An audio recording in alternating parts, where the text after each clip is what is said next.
Sir, Thiruvarur அப்படின்னு சொன்னாலே உங்களுக்கு நினைவுக்கு வரக்கூடிய முதல் விஷயம் என்ன சார்? உலகத்தில் உள்ள சைவர்களுக்கு வந்து திருவாரூர் தான் தலைமை பீடம். சைவம், அதாவது சிவனை வழிபடுறவங்களுக்கு தலைமை பீடமாக இருக்கிறது வந்து திருவாரூர் தான். திருவாரூர் தான் தலைமை பீடம். அதில் இன்னொன்று என்னென்னா, பெரிய புராணத்தில் வந்து சேக்கிலார் பெருமான் எழுதும் பொழுது பார்த்திங்கன்னா திருவாரூரை தான் நகர்னு குறிப்பிட்றாரு. அந்த இதை பெரிய புராணம் படிக்கும் போது தெரியும். அந்த பெரிய புராணத்தில் வந்து 1500 பக்கத்தில் திருவாரூரின் சிறப்பு மட்டுமே 100 பக்கம் இருக்கும். அப்போவே தெரிஞ்சுக்கலாம். ஆனால் அப்போ வந்து பார்த்திங்கன்னா எல்லாருமே வந்து மலை காடுகளாக இருந்த காலங்களில் நகராக இருக்கிறது திருவாரூர் மட்டும்தான். 1000 ஆண்டுக்கு பழமையான கோயில். இதுக்கு வரலாறே கிடையாது.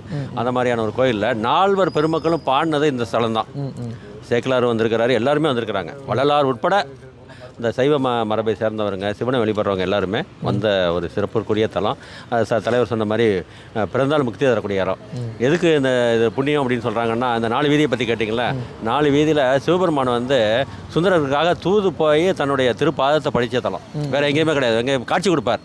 இங்கே மட்டும்தான் வாழ்ந்தார். அதாவது ஆரூர் அமர்ந்த அரசே போற்றின்னு போடுவாங்க.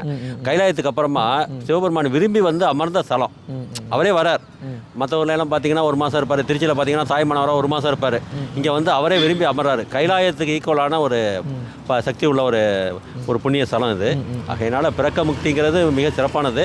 அதனால் திருவாரூர் வந்து பிறக்க முக்தி, காஞ்சி வசிக்க முக்தி, சிதம்பரம் வந்து தரிசிக்க முக்தி, திருவண்ணாமலை நினைக்க முக்தி, நம்ம காசி வந்து இது இறப்புக்கு முக்தி.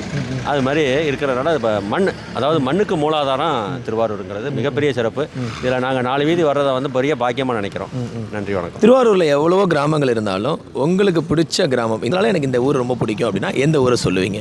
நான் வசிக்கிற புலிவளத்தை தான் சொல்லணும். புலிவளம் வந்து நகரத்துலேயும் சேராது, கிராமத்துலேயும் சேராது. அது பார்த்தீங்கன்னா ஒரு அமைதியான ஒரு சூழல். இன்றைக்கி புலிவளத்துன்னு பார்த்தீங்கன்னா எந்த ஒரு சண்டை வம்பும் இருக்காது. ஒரு புறநகர்னு சொல்லலாம். அதை ஒரு இன்னும் பார்த்தீங்கன்னா தொழிற்சாலைகள் அதிகமாக உள்ள இடம்.